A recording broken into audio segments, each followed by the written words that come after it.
نحمده ونصلي ونسلم على رسوله النبي الكريم اما بعد فاعوذ بالله من الشيطان الرجيم بسم الله الرحمن الرحيم قال الله تبارك وتعالى في القرآن المجيد قل لا أسألكم عليه أجرا إلا المودة في القربى وفي مقام آخر قال الله تبارك وتعالى في القرآن المجيد إن الدين عند الله الإسلام صدق الله العظيم۔ قابل صد احترام برادر مکرم حضرت علامہ محمد اخلاق طاہری صاحب دامت برکاتکم العالیہ اور واجب الاحترام جناب ملک محمد اشرف صاحب اور قابل صد احترام سردار جمعہ خان صاحب صدر پاکستان عوامی تحریک ضلع بکھر، دیگر قابل صد احترام علماء کرام، معزز مہمانان گرامی، قائدین تحریک منہاج القرآن اور آج کی اس عظیم الشان ذکر شہدائے کربلا کانفرنس میں جلوہ افروز جملہ خواتین و حضرات، اللہ رب العزت کا لاکھ لاکھ شکر ہے کہ جس نے اپنی توفیق خاص اور حضور نبی اکرم صلی اللہ علیہ وآلہ وسلم کے نالین مبارک کے تصدق سے ہمیں آج کی اس نہایت ہی بابرکت نشست میں حاضر ہونے کی توفیق عطا فرمائے، اور جس حسن نظم، جس خوبصورتی اور جس محبت اور ذوق و شوق کے ساتھ حسب سابق ایک مرتبہ پھر آج کی اس مجلس کا اہتمام کیا گیا ہے، میں اس پر اس علاقے کے جملہ اہالیان کو بالعموم اور تحریک منہاج القرآن پاکستان عوامی تحریک اور پھر تحریک منہاج القرآن کے دیگر جملہ فورمز، ان کے قائدین کو، ان کے ذمہ داران کو، عہدیداران کو، رفقا کو اور ہر اس شخص کو جس نے کسی بھی حوالے سے دامے دل میں سخن اس کانفرنس کے انعقاد میں حصہ لیا ہے، ان سب کو بھی، اور خصوصاً بالخصوص محترم سمیع اللہ صاحب جو کہ صدر ہیں پاکستان عوامی تحریک تحصیل بکھر کے، اور محترم محمد یوسف صاحب جو کہ جنرل سیکرٹری ہیں پاکستان عوامی تحریک تحصیل بکھر کے، محترم محمد حاجی صاحب، محترم غلام فرید صاحب، اور ان کے علاوہ جیسے میں نے عرض کیا کہ ہر وہ شخص جس نے کسی بھی حوالے سے آج کے اس پروگرام کے انتظام و انصرام میں حصہ لیا ہے، میں سب کو دل کی گہرائیوں سے مبارکباد بھی پیش کرتا ہوں اور دعا گو ہوں کہ اللہ رب العزت آپ کی اس کاوش کو اپنی بارگاہ میں شرف قبولیت عطا فرمائے۔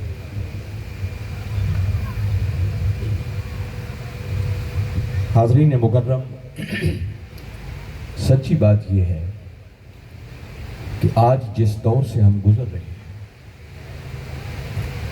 حالات اتنے بگڑگو ہو چکے ہیں کہ ایک عام شخص کا تو کیا، بڑے پڑھے لکھے لوگوں کا بھی اس دور میں ایمان بچانا مشکل ہوتا چلا جا رہا ہے۔ عریانی، فحاشی، بے حیائی، بدعقیدگی اتنی کثرت کے ساتھ ہر طرف سے حملہ کر رہی ہے کہ ایک سادہ لو انسان کے لیے اپنے ایمان کو بچانا، اپنے اعمال کو بچانا یہ بہت مشکل ہوتا چلا ہے۔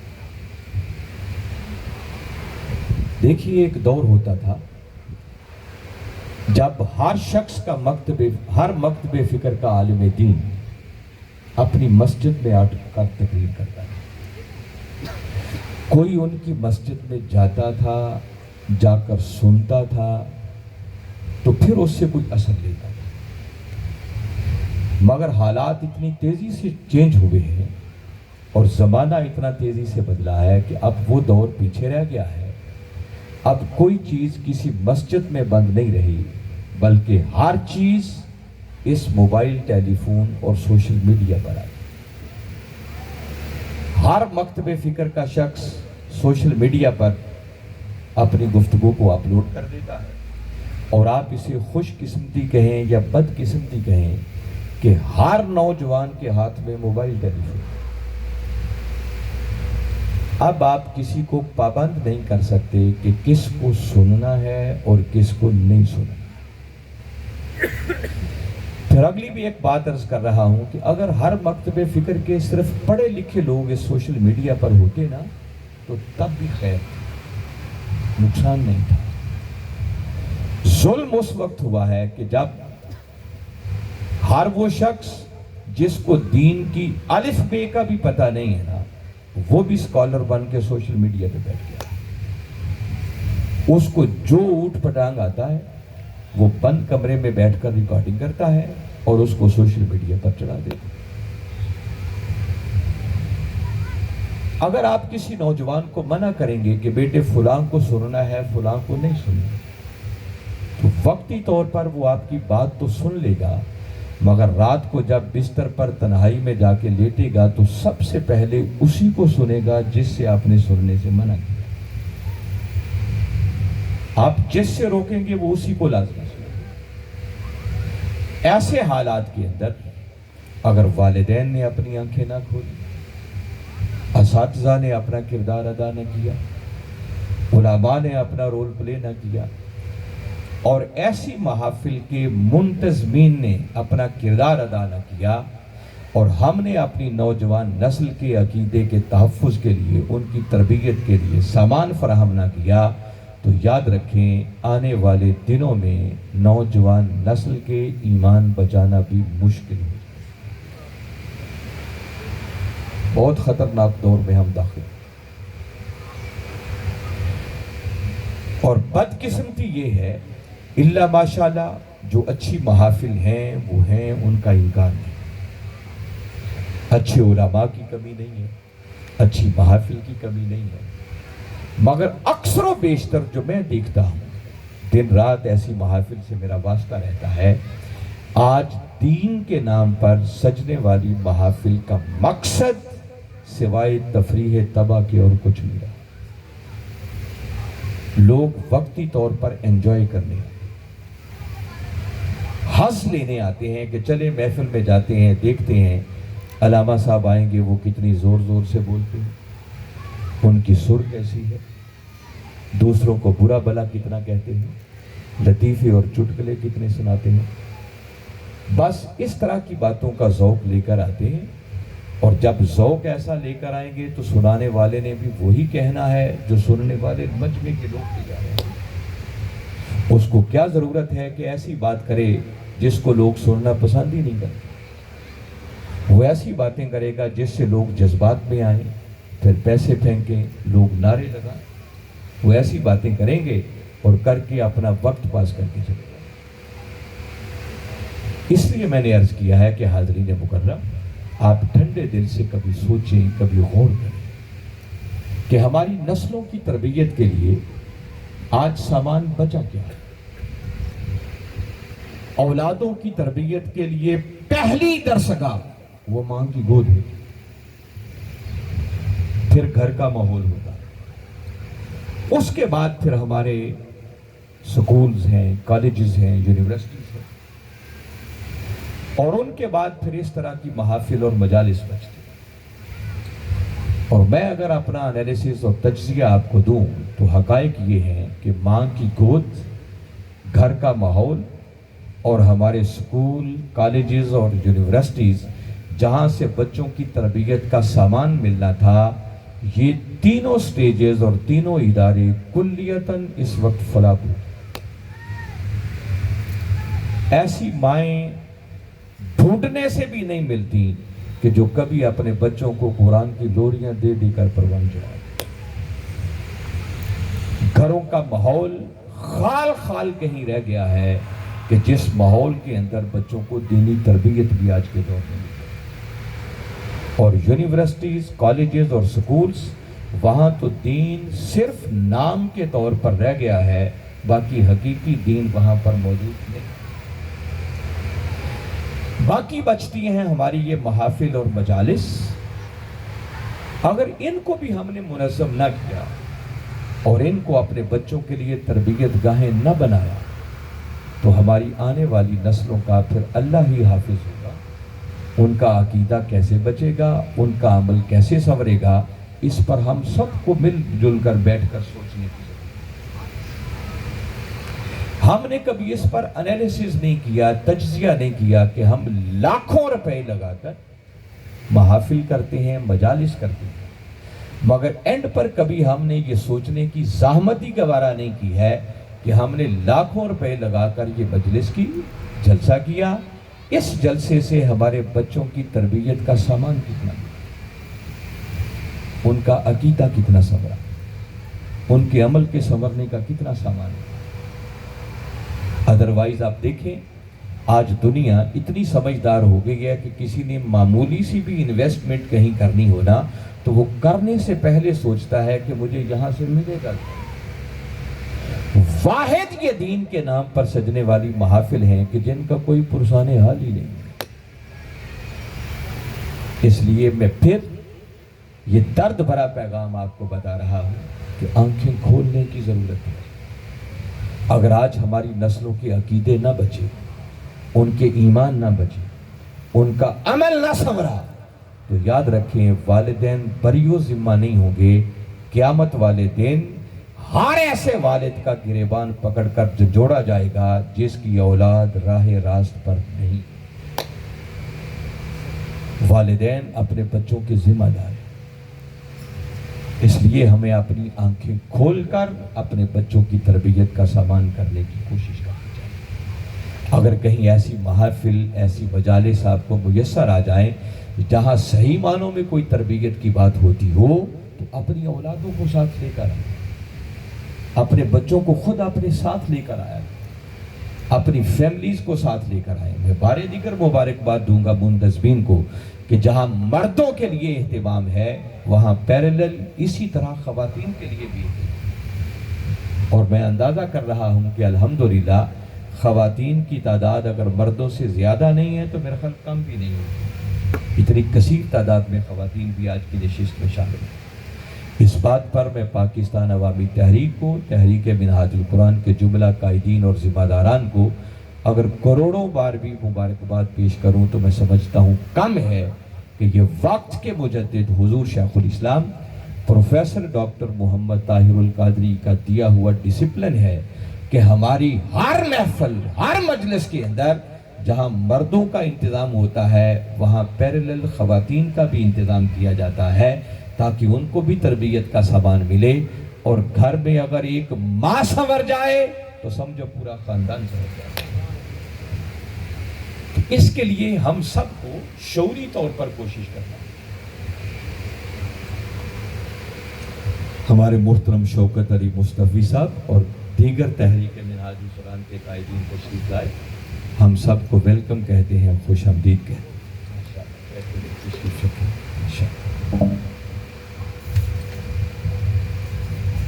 ان چند تمہیدی کلمات کے بعد آج کی یہ محفل چونکہ شہدائے کربلا کے نام سے موسوم ہے تو میں اس پر بھی ایک بات کہنا چاہ رہا ہوں، اس کو بھی بڑے ٹھنڈے دل سے سنیں.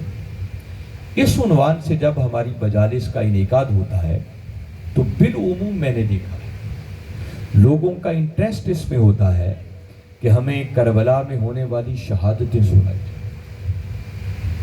حضرت عباس کے بازو کیسے قلم، حضرت قاسم کی شہادت کا منظر کیا، اون و محمد کے لاشیں کیسے گرے تھے، 6 ماہ کے معصوم علی اصغر نے کیسے امام علی مقام کے ہاتھوں میں دم توڑا، 18 سالہ علی اکبر کا لاشا حسین کیسے اٹھا کے لایا، نواسہ رسول امام علی مقام امام حسین علیہ السلام کی اپنی شہادت کا منظر کیا، اور پھر وہ جو لٹا پھوٹا قافلہ تھا وہ کیسے شام اور دمشق کے بازاروں سے ہوتا ہوا کیسے اس کی مدینہ واپسی ہوئی. 99% لوگوں کا انٹرسٹ صرف ان باتوں کے اندر ہے اور ہم اس نشست کو بڑی کامیاب سمجھتے ہیں جس نشست میں آنکھیں نم ہو جائیں، آنسو نکلیں. عقیدتاً اس بات کو نوٹ کر لیں، کربلا میں ہونے والی شہادتوں کا ذکر کرنا، سننا اور سن کر آنسو بہانا، یہ سب کچھ اللہ کی بارگاہ میں بطور عبادت لکھا جاتا ہے. زور دے کے یہ بات اس لیے کہہ رہا ہوں کہ میں جانتا ہوں کہ ایک طبقہ اور ایک وقت بے فکر ایسا بھی ہے جو کہتا ہے کہ شہادت پر غم کیسا، یہ تو ایک نعمت ہے، اس پر غم کرنے کی، آنسو بہانے کی کیا ضرورت؟ اس لیے میں چاہتا ہوں عقیدہ بڑا کلیئر ہونا چاہیے۔ میں دوبارہ بات دہرا رہا ہوں، اس کو من کی تختیوں پر نوٹ کریں۔ غم حسین میں رونا یہ عبادت ہے۔ کوئی پوچھے کہ اس کی دلیل اس کی بڑی سادہ سی اور پکی سی آپ کو بتا رہا ہوں۔ یہ میرا سبجیکٹ نہیں ہے کہ صرف اس موضوع پر بات کروں، بائی دا وے بات آ گئی ہے تو یہ عقیدہ بھی سمجھانا چاہ رہا ہوں۔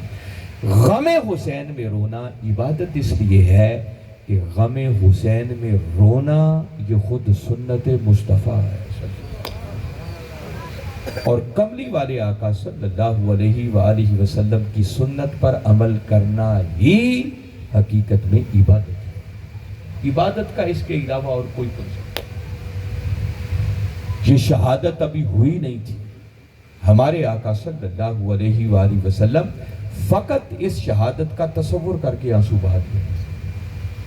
میں صرف ایک ہی بات اس حوالے سے عرض کرتا ہوں، امام علی مقام امام حسین علیہ السلام کی جب ولادت باسعادت ہوئی تو حضرت ام فضل رضی اللہ تعالیٰ عنہ نے آپ کو اپنے ہاتھوں میں اٹھایا۔ ایسے میں کملی والے آقا صلی اللہ علیہ وسلم جب تشریف لائے تو حضرت ام فضل رضی اللہ تعالیٰ عنہ نے آگے بڑھ کر امام علی مقام کو میرے آقا کے ہاتھوں میں، میرے آقا نے اپنے ہاتھوں میں لیا، اور تھوڑی ہی دیر کے بعد جب پلٹ کر پھر حضرت ام فضل رضی اللہ تعالیٰ عنہ نے دیکھا تو وہ کیا دیکھتی ہیں کہ میرے آقا کی آنکھوں سے آنسو جاری۔ آنسو دیکھ کر عرض کرنے لگی کہ آقا اللہ نے بیٹا دیا ہے، نواسا دیا ہے، خوشی کا موقع ہے، آپ کی آنکھوں میں آنسو کیسے؟ میرے آقا صلی اللہ علیہ وآلہ وسلم سن کر فرمانے لگے کہ ام فضل تمہیں کیا خبر، ایک وقت آئے گا جب میری ہی امت کے بعض بدبخت لوگ میدان کربلا میں میرے اس نواسے کو شہید کر دیں۔ تو میرے آقا صرف اس شہادت کا تصور کر کے آنسو بہا دیا کرتے تھے، جس کو پیش نظر رکھتے ہوئے اور بہت ساری روایات ہیں یہ بات کہہ رہا ہوں کہ غم حسین میں رونا چونکہ سنت مصطفیٰ ہے، اس لیے جو آج بھی غم حسین میں روئے گا سنت مصطفیٰ پر عمل کی وجہ سے اس کا یہ عمل اللہ کی بارگاہ میں بطور عبادت، یہ تو ہے عقیدہ جو میں نے آپ کو بتا دیا۔ مگر بکھر والوں دیانتداری سے آپ سے ایک بات آج پوچھنا چاہ رہا ہوں۔ امام علی مقام امام حسین علیہ السلام نے میدان کربلا میں اتنی بڑی قربانی دی کہ انہوں نے کچھ بھی بچا کے نہیں رکھا بلکہ سب کچھ ہی راہ خدا میں قربان۔ میرا سوال آپ سے سادہ سا یہ ہے کہ دیانتداری سے اس پر سوچیں اور غور کریں اور پھر مجھے بتائیں کہ کیا میدان کربلا میں امام علی مقام امام حسین علیہ السلام نے یہ جو اتنی بڑی قربانی دی تھی تو کیا اس قربانی کا مقصد صرف یہ تھا کہ سال کے بعد جب محرم کے دن آئے تو میرے نانا کی امتی اکٹھے ہو جائیں، ہماری شہادتوں کی کہانیاں سنیں، سنائیں، روئیں، دھوئیں، چاول کھائیں، لنگر کھائیں اور اس کے بعد گھر چلے جائیں؟ کیا خیال ہے انہوں نے اتنی بڑی قربانی اس مقصد کے لیے دی تھی؟ جی میں آپ کی آواز سننا چاہتا ہوں، اس مقصد کے لیے انہوں نے قربانی، وہ الگ بات کہ جو ان کی شہادتوں کے واقعات سنے گا، سنائے گا، ایک غم کی کیفیت بنائے گا، آنسو بہائے گا، اللہ اس پر بھی اجر دے گا، یہ عمل بھی رائے گا نہیں جائے گا، یہ بھی بطور عبادت لکھا جائے گا۔ مگر ساری زندگی اگر شہادت کے واقعات سننے پر ہی اکتفا کیا تو اللہ اجر تو دے دے گا مگر نواسہ رسول کی غلامی کا حق ادا نہیں ہو سکے گا۔ اگر زندگی بھر یہی واقعات سنتے رہے اور اس سے آگے ہم نے بڑھنے کی کوشش ہی نہ کی، اس مقصد کو جاننے کی کوشش نہ کی کہ نواسہ رسول نے اتنی بڑی قربانی دی کیوں تھی، اتنی بڑی قربانی دے کر انہوں نے اپنے نانا کی امت کو میسج اور پیغام کیا دیا، ہمیں جینے کا گر کیا سکھایا، اگر اسے سمجھا ہی نہ، سمجھ کر اس کے مطابق خود کو بدلا ہی نہ اور ساری زندگی صرف شہادت کی کہانیاں سن کر رو دھو کے ہی واپس چلے گئے تو اللہ اجر تو دے دے گا مگر غلامی حسین کا حق ادا نہیں ہو سکتا۔ حق تب ادا ہونا تھا کہ جس مقصد کے لیے نواسہ رسول نے اتنی بڑی قربانی دی تھی اس پیغام کو سمجھتے، سن کر اس پر عمل پیرا ہوتے، اس کے مطابق اپنی زندگیوں کو بدلتے، اپنی آنے والی زندگی کے اندر اس کو نافذ کرتے، تو تب جا کر صحیح معنوں میں نواسہ رسول کی غلامی کا حق ادا ہو۔ مگر بدقسمتی یہ ہے کہ ہم صرف ان کی شہادت کی کہانیوں تک ہیں۔ اگر یہ بات سمجھ نہ آ رہی ہو تو میں آپ کو ایک مثال دے کے سمجھاتا ہوں۔ دیکھیے اللہ رب العزت نے ہمارے لیے قرآن نازل،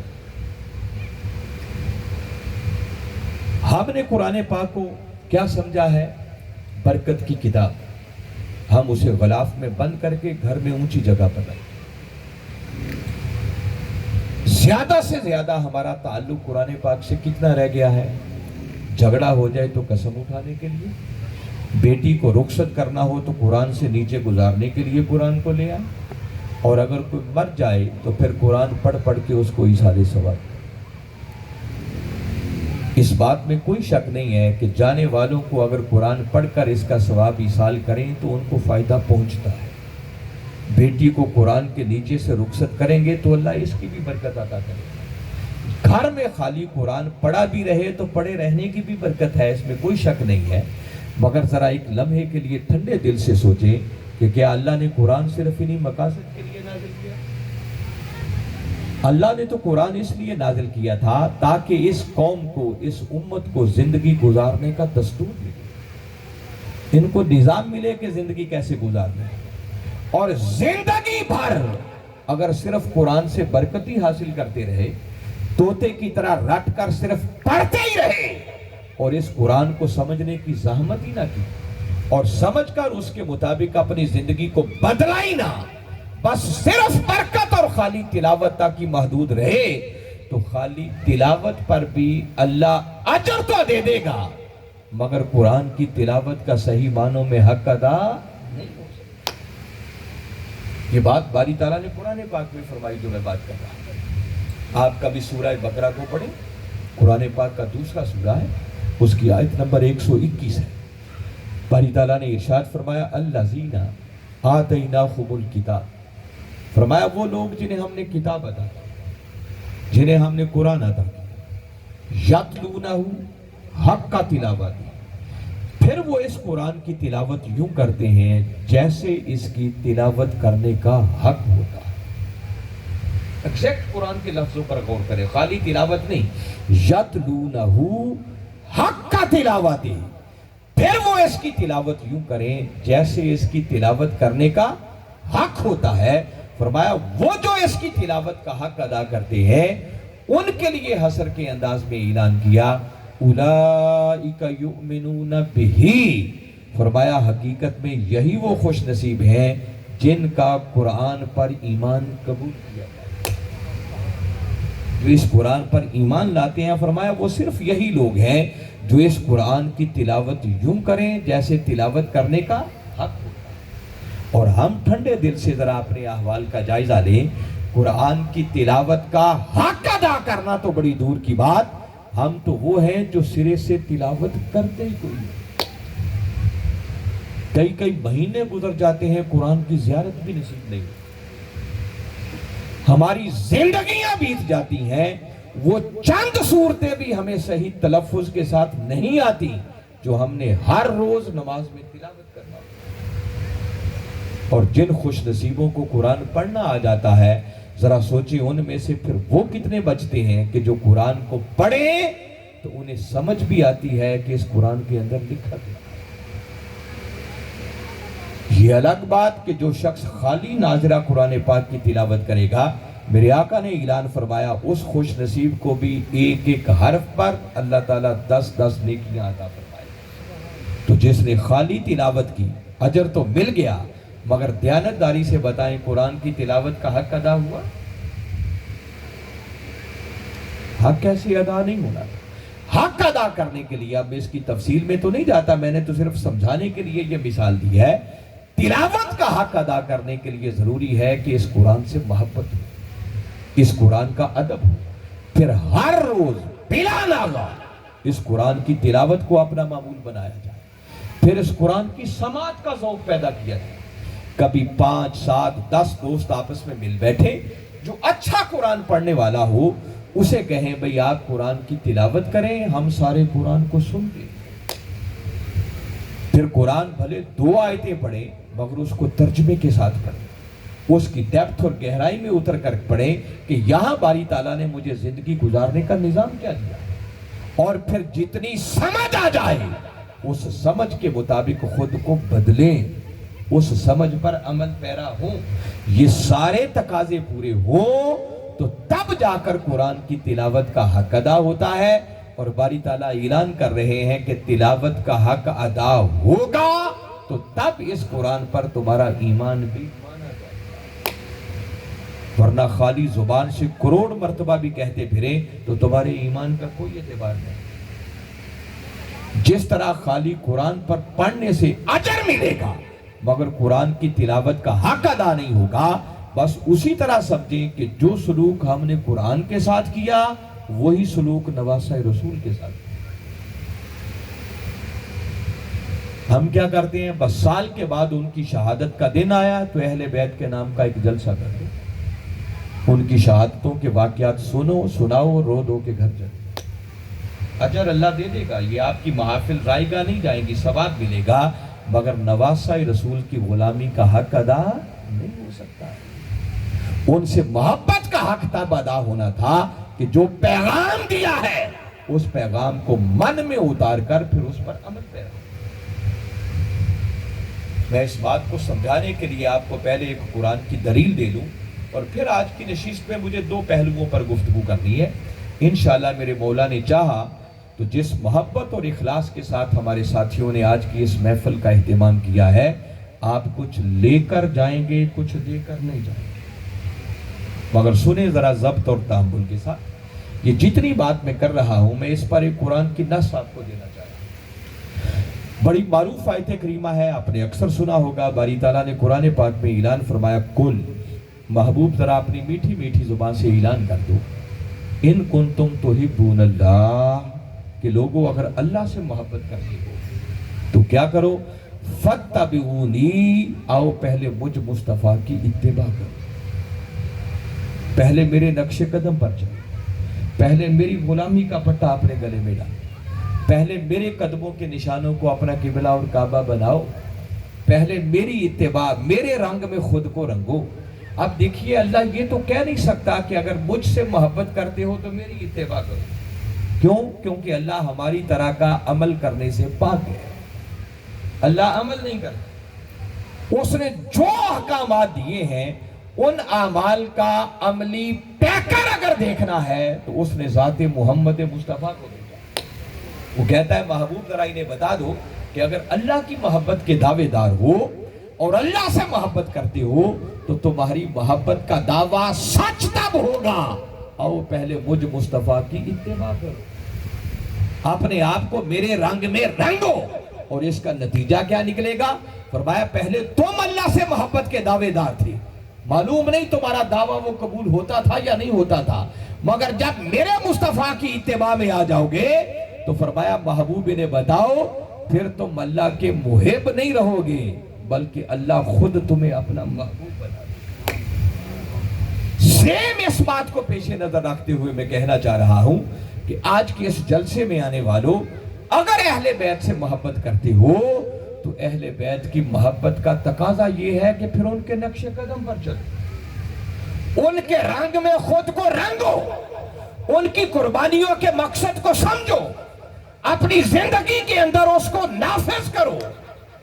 اگر ہم ان کے نقش قدم پر چل پڑے تو پہلے تو ہم ان کی محبت کا دعویٰ کرتے ہیں نا کہ ہم حسین کے غلام ہیں، مگر جب ان کی سیرت کے رنگ میں خود کو رنگو گے تو قرآن کی وہ آیت ہمیں یہ ضابطہ فراہم کر رہی ہے کہ پہلے تم محبت کے دعوے دار تھے، جب ان کے نقش قدم پر چل پڑو گے تو پھر خالی محب نہیں رہو گے، نواسہ رسول خود تمہیں اپنا محبوب بنا دے۔ اس لیے زندگیوں میں چینج لانے کی ضرورت ہے، تبدیلی لانے کی ضرورت ہے۔ ایک بھیڑ چال نہیں ہونی چاہیے کہ جس ڈگر پہ چل پڑے بس چل پڑے۔ آج کی اس نشست میں اس تمہیدی گفتگو کے بعد دو باتیں صرف عرض کرنا چاہ رہا ہوں۔ پہلی بات تو آپ کو یہ بتانا چاہ رہا ہوں کہ اہل بیت کی محبت کیا ہے، کیونکہ یہ ایک الگ فتنہ ہے کہ آج لوگوں کو اہل بیت کی محبت سے دور کیا جا رہا ہے۔ آئیے اس کو قرآن کی روشنی میں سمجھیں گے، اور پھر آپ کو ایک آج پیغام دینا ہے کہ میدان کربلا میں نواسہ رسول نے اتنی بڑی قربانی دے کر اپنے نانا کی امت کو پیغام دیا۔ جہاں تک پہلی بات کا تعلق ہے کہ اہل بیت کی محبت کیا ہے، اس کی اہمیت کیا ہے، تو میں نے عنوان گفتگو کے طور پر جو چند کلمات تلاوت کیے ہیں، یہ سورہ شورا قرآن پاک کا 42واں سورہ ہے، اور اس کی آیت نمبر 23 کا درمیانی حصہ میں نے تلاوت کیا۔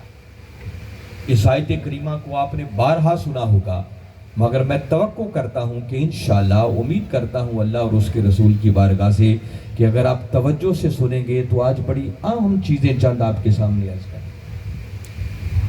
میں خود تو کسی قابل نہیں ہوں، مگر میری زندگی کا سب سے بڑا فخر یہ ہے کہ مجھے اس ہستی کے قدموں سے نسبت ہے جنہوں نے اس صدی کے اندر پوری دنیا کو علم کی خیرات دی۔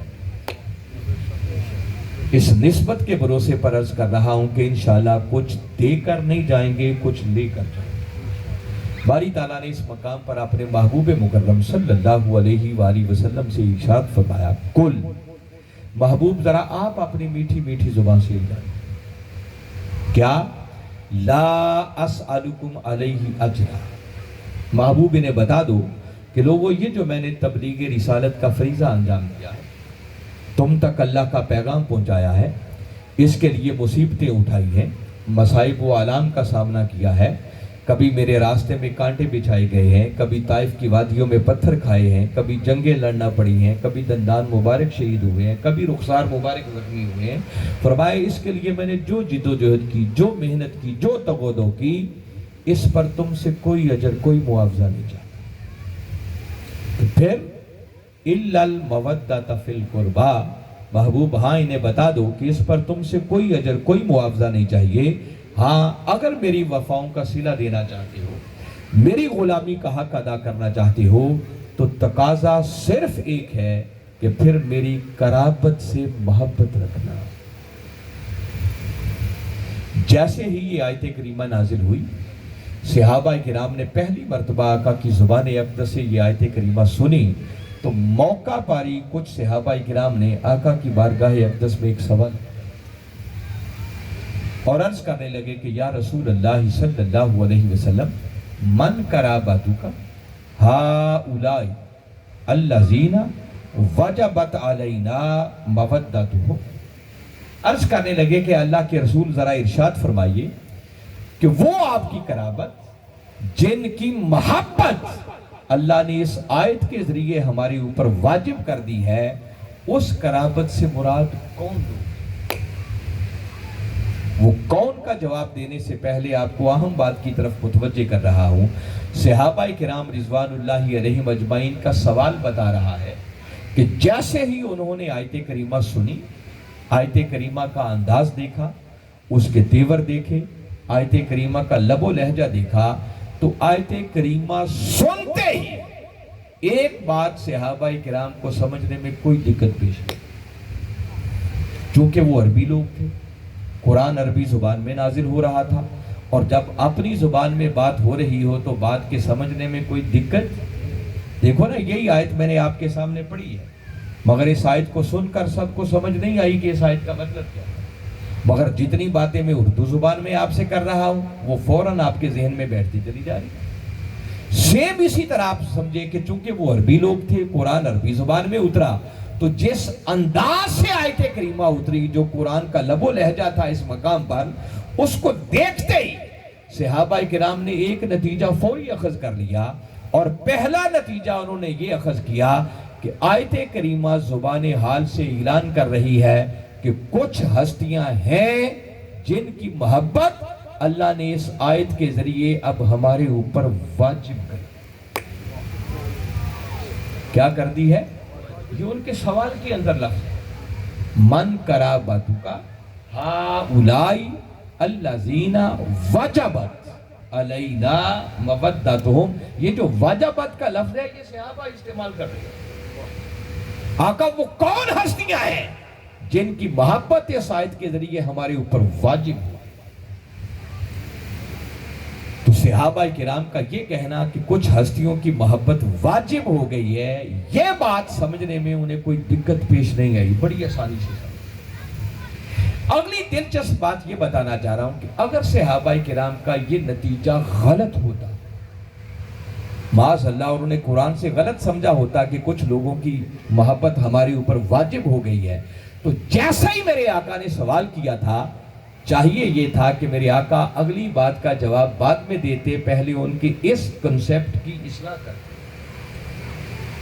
انہیں پوچھتے کہ یہ تم نے وجوب کا معنی کہاں سے نکال دیا، کہاں سے پتا چلا کہ کچھ ہستیوں کی محبت واجب ہو گئی؟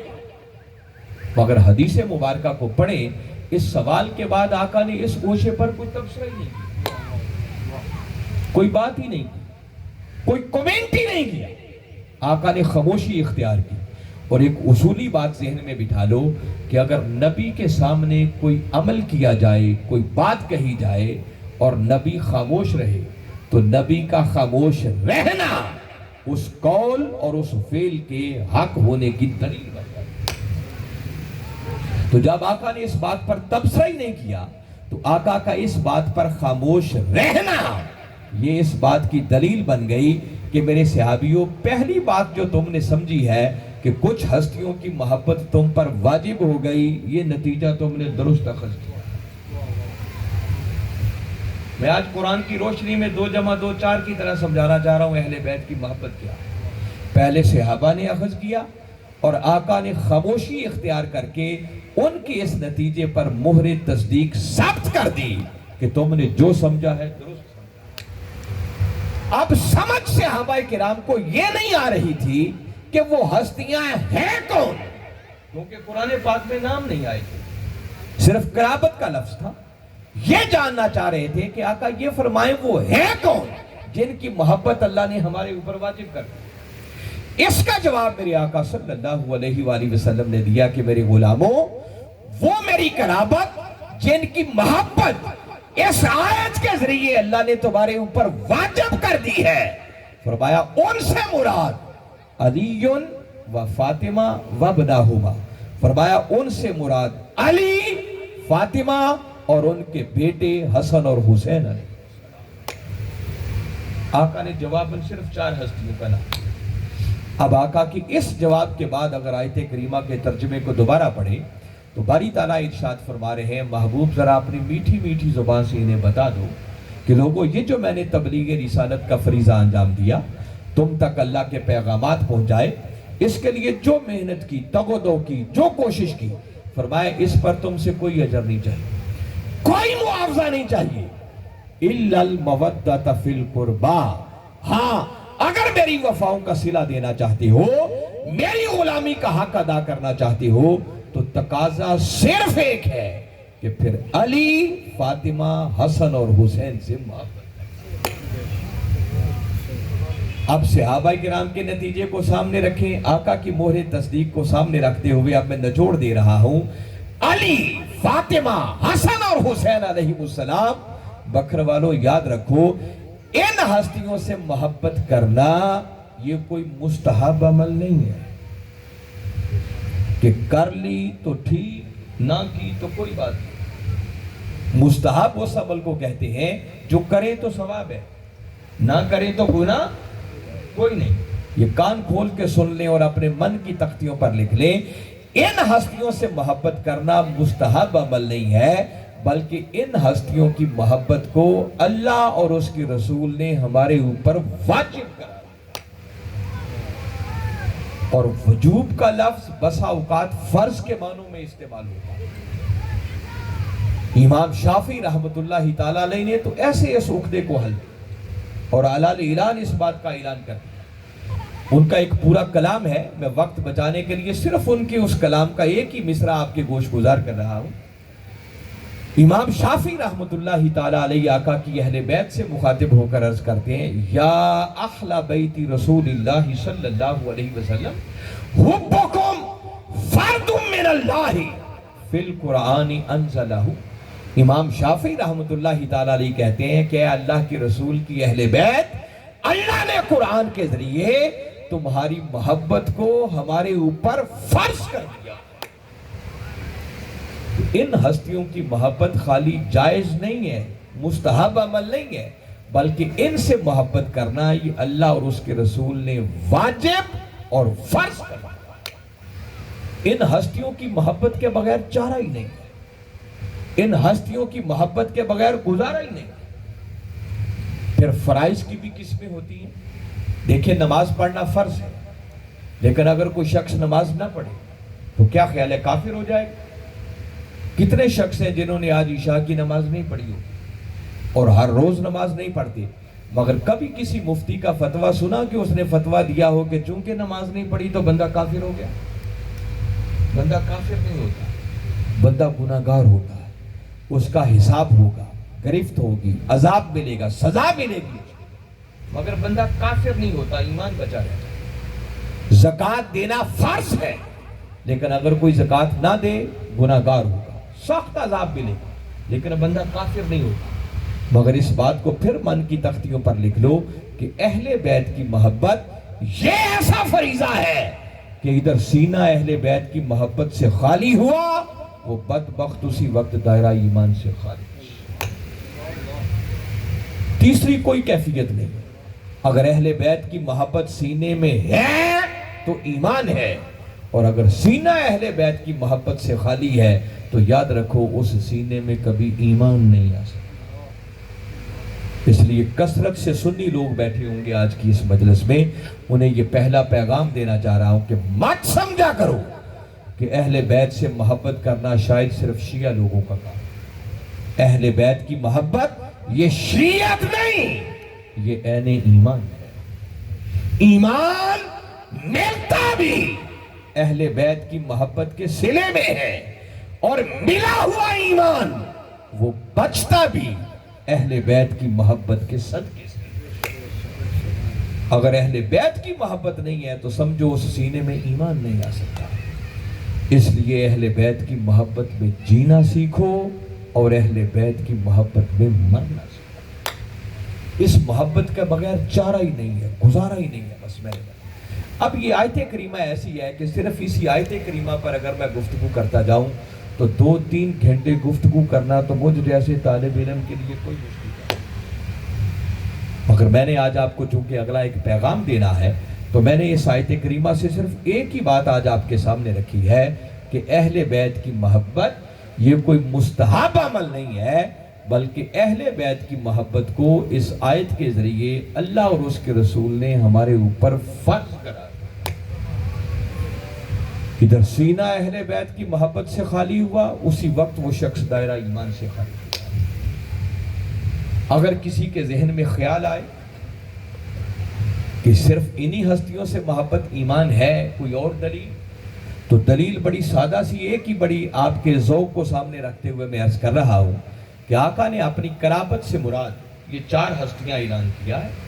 ویسے تو بعض لوگوں نے اس قرابت کا دائرہ بڑا وسیع رکھا، مگر اس بات میں کسی کو شاید اختلاف نہیں ہوگا کہ جو قربت کائنات کے اندر ان 4 ہستیوں کو میرے آقا کے ساتھ میسر ہے، وہ کائنات میں کسی اور کو میسر نہیں آ سکتی۔ یہ 4 ہستیاں خود جزو رسول، بولیے کیا ہے؟ جزو رسول ہیں، یہ آقا کا حصہ ہے۔ ایک پہلے خالی آپ کے ذوق کی بات کرتا ہوں تاکہ آپ کو بات جلدی سمجھ آ جائے۔ دیکھیے، تاجدار کائنات صلی اللہ علیہ وآلہ وسلم کی ذات اقدس کے ساتھ اگر اپنی نسبت کو بیان کرنا ہونا تو اپنی نسبت کو بیان کرنے کے لیے 2 حروف استعمال ہوتے ہیں۔ ایک حرف ہوتا ہے کے اور دوسرا حرف ہوتا ہے سے۔ آپ کہیں گے معلوم نہیں یہ کیا مہمہ آپ کے سامنے رکھنے لگا ہوں، بات بڑی سادہ سی ہے۔ دیکھیے، اگر ہم نے اپنی بات کرنی ہو اور آقا کے ساتھ نسبت بیان کرنی ہو تو ہم کہیں گے کہ ہم سب حضور کے امتی ہیں۔ ایسے ہی کہیں گے؟ تو ہمارا تعلق کے والا ہے، حضور کے امتی۔ صحابہ کرام کی بات کرنی ہو تو کہا جائے گا حضور کے صحابہ، ان کا تعلق بھی کے والا ہے۔ ازواج مطہرات کی بات کی جائے تو کہا جائے گا حضور کی ازواج، ان کا تعلق بھی کے والا ہے۔ کائنات کے اندر ہر کسی کا تعلق میرے مصطفیٰ سے کے والا ہے، مگر 4 ہستیاں کائنات میں ایسی ہیں جن کی نسبت میرے آقا سے کے والی نہیں ہے بلکہ سے والی۔ علی کی باری آئی، میرے آقا نے فرمایا علی منی، لوگو علی مجھ سے ہے۔ حسن کی باری آئی، فرمایا الحسن منی، لوگو حسن مجھ سے ہے۔ حسین کی باری آئی، فرمایا الحسین منی، لوگو حسین مجھ سے ہے۔ اور سیدہ کائنات کی باری آئی، فرمایا الفاطمہ تو بطعۃ منی، لوگو فاطمہ میرے جگر سے ہے۔ اور کے اور سے کے تعلق میں کتنا فرق ہوتا ہے، آپ سمجھدار لوگ بیٹھے ہیں، مجھے اس کی تفصیل میں جانے کی ضرورت؟ ذرا سوچو نا، کسی کا ہونا اور کسی سے ہونا، کوئی اس میں فرق ہے یا نہیں؟ اور پھر بکر والوں کا بھی اس بات پہ غور کرو، میرے آقا نے صرف اتنا فرمایا ہوتا نا کہ علی مجھ سے ہے، حسن مجھ سے ہے، حسین مجھ سے ہے، تو یہ بھی ایک حد تھی۔ آقا نے یہاں تک تو بات کو روکا ہی نہیں، بلکہ اس سے آگے فرمایا علی منی وانا من علی، فرمایا لوگو علی مجھ سے ہے اور میں علی سے۔ حسن کی باری آئی، فرمایا الحسن منی وانا من الحسن، فرمایا حسن مجھ سے ہے اور میں حسن سے۔ حسین کی باری آئی، فرمایا الحسین منی وانا من الحسین، لوگو حسین مجھ سے ہے اور میں حسین سے۔ منیت کی یہ نسبت کائنات میں جو ان 4 ہستیوں کو ملی ہے وہ کسی اور کو میسر، باقی سب کو قربت ملی ہوگی تو ان کے بعد ملی ہوگی، اس قربت کے اگر صحیح حقدار کوئی ہے تو وہ علی، فاطمہ، حسن اور حسین۔ میں نے بتایا یہ ایک الگ ایسا سبجیکٹ ہے کہ اس سبجیکٹ پر گھنٹوں بھی گفتگو کی جائے تو یہ گفتگو ختم ہونے والی نہیں۔ اس پر شاید 20 خطابات حضور شیخ الاسلام کے، ان کے تو سینکڑوں میں ہوں گے، 20 میں بھی نہیں، اور میرے اپنے یوٹیوب چینل پہ 20 خطابات صرف اس موضوع اور سبجیکٹ پر کریں۔ آئیے، اگر اتنی بات سمجھ میں آ گئی کہ اہل بیت کی محبت ہمارے اوپر فرض ہے، واجب ہے، یہی وجہ ہے کہ تاجدار کائنات صلی اللہ علیہ وسلم نے ارشاد فرمایا، حدیث کی کتابیں بھری پڑی، ایک آدھ کتاب نہیں، بہت ساری کتابوں میں یہ سب کچھ ہے۔ میرے آقا نے فرمایا انی تارکن فیکم الثقلین، لوگوں تمہارے اندر 2 بھاری چیزوں کو چھوڑ کے جا رہا ہے، ما ان تمسکتم بہما لن تضلوا بعدی، فرمایا جب تک دونوں کا دامن تھامے رہو گے تم کبھی گمراہ نہیں ہو سکتے، تمہارے ایمان کو خطرہ نہیں ہو سکتا، تم گمراہی کے راستے پر نہیں چلو گے، تم صراط مستقیم پر قائم رہو گے۔ آقا وہ 2 چیزیں کیا ہیں جن کا دامن تھامنا ضروری ہے؟ فرمایا ایک اللہ کی کتاب قرآن اور دوسری مجھ مصطفیٰ کی اطرت یعنی اہل بیت۔ تو قرآن کے ساتھ ساتھ اہل بیت کا دامن تھامنا ضروری ہے۔ گمراہی سے صرف وہ شخص بچے گا، ایمان صرف اس کا سلامت رہے گا جس کے ایک ہاتھ میں دامن قرآن ہوگا اور دوسرے ہاتھ میں دامن اہل بیت ہوگا۔ جس شخص کو یہ دونوں نسبتیں میسر آ گئیں، بس سمجھو اس کی دنیا بھی سنور گئی اور اس کی آخرت بھی سنور گئی۔ مگر اگر ہم ٹھنڈے دل سے سوچیں تو سچی بات ہے، جن دونوں دامنوں کو تھامنے کا اللہ نے حکم دیا ہے، آج بدقسمتی سے ہم نے ان دونوں دامنوں کو چھوڑ دیا۔ قرآن کا اتفاق سے پہلے ہی بڑی تفصیل سے ذکر آ گیا کہ ہم قرآن سے کتنے دور ہیں۔ زندگی بیت جاتی ہے، ڈھنگ سے پڑھنا بھی کوئی نہیں، پڑھنا آ جائے تو سمجھ کوئی نہیں کہ اس قرآن کے اندر لکھا گیا ہے، اور سمجھ آ جائے تو پھر عمل کی توفیق کوئی نہیں۔ اور یہ جو آج ہماری ذلت و رسوائی ہے نا امت مسلمہ کی، اس ذلت و رسوائی کا ایک سب سے بڑا سبب اور سب سے بڑی وجہ یہ ہے کہ آج ہم قرآن سے دور۔ حکیم الامت علامہ اقبال نے کہا تھا، وہ معزز تھے زمانے میں مسلمان ہو کر، اور ہم خوار ہوئے تارک قرآن، قرآن کو ترک کیا، ذلت و رسوائی اس امت کا مقدر بنا۔ اگر اس ذلت و رسوائی کو ختم کرنا ہے تو پھر سے اس قرآن کے دامن کو تھامنا ہوگا۔ اور دوسرا دامن جو میرے آقا نے اہل بیت کا دامن تھامنے کا حکم دیا تھا، اور اہل بیت کے قافلے کے سالار اور سرخیل، پھر نواسہ رسول، جگر گوشہ بطول، امام علی مقام امام حسین اور ان کا دامن ہم نے کتنا تھاما؟ بس سال کے بعد ان کے نام کا ایک جلسہ، بس جیسے ہی محرم کے دن گزرے پھر نواسہ رسول اپنے گھر، کیا ڈسپلن دے کے گئے، کیا پیغام دے کے گئے، اس سے ہمیں غرض ہے۔ آج وہ پیغام آج کی اس نشست کا ماحصل ہے جو آپ لوگوں کو دینا چاہتا ہوں۔ کچھ پیغام میں نے سنا ہے مجھ سے قبل حضرت علامہ محمد اخلاق طاہری صاحب نے بڑی خوبصورتی کے ساتھ آپ کو دیا کہ نواسہ رسول کا نیزے کی نوک پر قرآن سنانا یہ پیغام ہے کہ لوگوں جیتے جی قرآن کے ساتھ ایسا تعلق قائم کرو کہ جب تک تم زندہ رہو تم قرآن کی تلاوت کرتے رہو، اور جس دن تمہاری روح پرواز کر جائے مزہ تب ہے کہ اس دن سے قرآن خود تمہاری تلاوت شروع۔ وہ پیغام آپ نے سن لیا۔ دوسرا پیغام نواسہ رسول نے میدان کربلا میں یہ بھی دیا کہ جو دین میرے نانا لے کر آئے وہ خالی برکت کے لیے دین نہیں تھا، وہ دین عمل کرنے کے لیے۔ میں آج اس مجلس کے منتظمین کو بھی اور جتنے شرکاء ہیں سب کو پیغام دینا چاہ رہا ہوں۔ نواسہ رسول وہ ہیں کہ جن پر غم کے پہاڑ ٹوٹے، کبھی انالیسس کریں، تجزیہ کریں، کبھی کسی کی زندگی میں ایسے غم بھی آئے ہوں گے۔ نواسہ رسول نے حضرت عباس کے کٹتے ہوئے بازو اپنی آنکھوں سے دیکھے، حضرت قاسم کی شہادت کا منظر اپنی آنکھوں سے دیکھا، اونو محمد کے گرتے ہوئے لاشیں اپنی آنکھوں سے دیکھی، 18 سالہ علی اکبر کا لاشا حسین خود اٹھا کے لایا، اور اب نواسہ رسول کو یقین ہے کہ چند لمحوں کے بعد میری جان بھی جان آفرین کے سپرد ہو جائے۔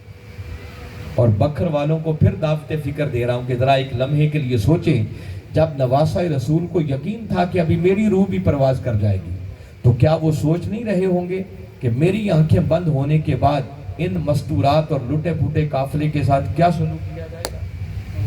اس سے بڑا غم بھی کوئی ہوگا؟ ہماری زندگیوں میں تھوڑی سی پریشانی آ جائے تو جو دین پر عمل کرنے والے بھی ہیں نا ان کا بھی نظام گرم برم ہو جائے۔ مگر قربان جائے نواسہ رسول تیرے اپنے نانا کے دین پر عمل کرنے پر غم کا یہ عالم، ادھر تلواریں آ رہی ہیں، نیزے آ رہے ہیں، جان جانے آفری کے سپرد ہو رہی ہے، مگر قربان جائے نواسہ رسول نے ان آخری لمحات کے اندر اپنے آخری سجدے کو بھی قضا نہیں۔ ہمیں ان کی محبت میں بیٹھنے والوں کو سوچنا چاہیے کہ ہم کیسے حسین سے محبت کرنے والے ہیں کہ انہوں نے تیروں، تلواروں اور نیزوں کے سائے میں اپنا آخری سجدہ بھی قضا نہیں ہونے دیا، اور ہم کیسے محبت کے دعوے دار ہیں کہ جن کو گھروں کے اندر، مساجد کے اندر، ایئر کنڈیشن اور ہوادار ماحول کے اندر، پرسکون ماحول کے اندر بھی آج 5 وقت کی نماز کی فرصت۔ ہم جلسوں میں صرف یہی سننے آتے ہیں کہ شہادتیں کیسے ہوئی تھی، باقی باتوں میں تو ڈاؤٹ ہو سکتا ہے، آپ کو جو سنایا جاتا ہے بی بی زینب نے کیا کہا، بی بی سکینہ نے کیا کہا، فلاں نے یہ کام کیسے کیا، ہو سکتا ہے وہ پلس مائنس، مگر اس بات میں تو کسی کا اختلاف نہیں ہے کہ نواسہ رسول نے تیروں، تلواروں اور نیزوں کے سائے میں اپنا آخری سجدہ بھی قضا نہیں ہوتا۔ ان کے اس نقش قدم پر چلنے کا وقت کب آئے گا؟ یہ دونوں میسج اور پیغام شاید آپ نے سن لیے علامہ صاحب سے، اس کی ڈیٹیل میں نہیں جاتا، مگر آج ایک اہم پیغام دینا چاہتا ہوں، اس کو ٹھنڈے دل سے، غور سے، توجہ سے سنے، اور وہ کہتے ہیں نا شاید کہ تیرے دل میں اتر جائے میری بات۔ یہ بات آج سمجھانا چاہ رہا ہوں، وقت یقیناً خاصا ہو رہا ہے، مگر اتنا بڑا پروگرام ہمارے ساتھیوں نے مینج کیا ہے تو میں چاہتا ہوں کہ یہ میسج اور پیغام آج آپ لوگوں کو ضرور ملنا چاہیے۔ نواسہ رسول نے تیسرا بڑا پیغام میدان کربلا میں یہ دیا ہے اور اپنے نانا کی امت تک اس پیغام کو پہنچایا ہے کہ لوگوں، جب میرے نانا کے دین پر بھاری وقت آ جائے، کڑا وقت آ جائے، جب دین کا مذاق اڑایا جا رہا ہو، دین کی حدوں کو توڑا جا رہا ہو، لوگ دین سے دور ہو رہے ہوں، تو ایسے حالات میں دنیا کے سارے کام بعد میں ہیں، میرے نانا کے دین کا تحفظ پہلے۔ اور اس دین کے تحفظ کے لیے اگر اپنا تن من دھن بھی قربان کرنا پڑے تو نواسہ رسول زبان حال سے فرما رہے ہیں کہ لوگوں، یہ گھاٹے کا سودا نہیں ہے، یہ منافع۔ کیسے؟ آج صرف قرآن کی ایک ہی آیت سناتا ہوں، صرف دامن وقت کو سامنے رکھتے ہوئے، تاکہ جو وقت مجھے دیا گیا ہے میں چاہتا ہوں اس وقت کے اندر رہتے رہتے اس بات کو کمپلیٹ۔ ایک تو سورہ حجرات کی اس آیت کو سامنے رکھیں۔ دیکھیں، ہم جتنے لوگ بیٹھے ہوئے ہیں اس بات پر جتنا بھی اللہ کا شکر ادا کریں میں سمجھتا ہوں کم ہے کہ ہمیں اللہ کی بارگاہ سے ملنے والی بہت بڑی نعمت جو ہے وہ ہمارا ایمان ہے۔ اور ایک مومن اپنی ہر چیز قربان کرنا تو گوارا کر سکتا ہے، مگر کبھی اپنے ایمان پر کمپرومائز اور سودے بازی نہیں کر سکتا۔ آئیے آج ٹھنڈے دل سے میری اس بات کو سنیں کہ ایمان کسے کہتے ہیں، اور میں اپنی بات نہیں، وہ اللہ کی بات قرآن کی روشنی میں بتانا چاہ رہا ہوں۔ قرآن پاک کی سورہ حجرات 49واں سورہ ہے اور اس کی آیت نمبر 15 ہے، اور یہ واحد ایک مقام ہے جہاں باری تعالیٰ نے ایمان کو اس طرح ڈیفائن کیا ہے، ایمان کی تعریف۔ باری تعالیٰ نے بات یوں شروع کی، فرمایا انما المؤمنون، انما کلمہ حصر ہے، اس کا معنی ہے مومن صرف وہ ہے، اس کے علاوہ کوئی مومن نہیں۔ کون؟ فرمایا جو تین تقاضوں کو پورا کرے، الذین آمنوا باللہ ورسول، فرمایا جو اللہ پر بھی ایمان لائے اور اس کے رسول پر بھی ایمان لائے، ثم لم یرتابوا، اور ایسا ایمان لائے کہ پھر اس ایمان میں شک کی دراڑ پیدا نہ ہو، پختہ پکا اور سچا یقین ہونا چاہیے۔ یہ اللہ اور اس کے رسول پر ایمان لانے، دو باتیں یہ، اور ساتھ آگے فرمایا ایمان لانے کے لیے تیسرا تقاضا یہ ہے وَجَاهَدُوا بِأَمْوَالِهِمْ وَأَنفُسِهِمْ فِي سَبِيلِ اللَّهِ، پھر وہ لوگ اپنے مال اور اپنی جان سے اللہ کی راہ میں جہاد کریں۔